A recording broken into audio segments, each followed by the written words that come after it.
Praise the lord. మనం దేవునికి కృతజ్ఞత కలిగి జీవిస్తున్నామా?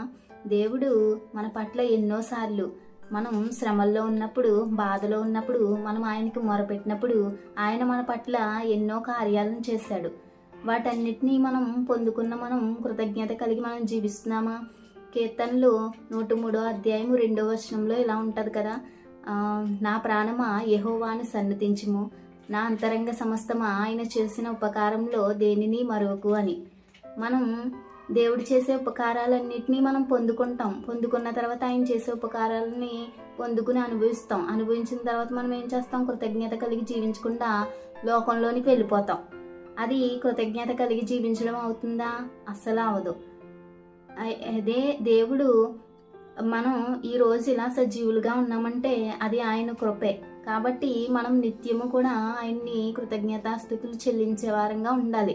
136వ కీర్తనలో మొత్తం ఆ అధ్యాయం అంతా మనం చూసినట్లయితే ఆయన కృప మనకి ఎంతగా కాపాడుతుందో మనం అక్కడ చూడొచ్చు. ఎంతోమంది కరోనాతో చనిపోయినప్పటికీ ఈరోజు మనం సజీవులుగా ఉన్నామంటే అది ఆయన కృప మాత్రమే. కాబట్టి నిత్యము కూడా మనం దేవునికి కృతజ్ఞతాస్తుతులు చెల్లించే వారంగా ఉండాలి. ఈ రోజుల్లో అందరూ ఎలా ఉంటున్నారు?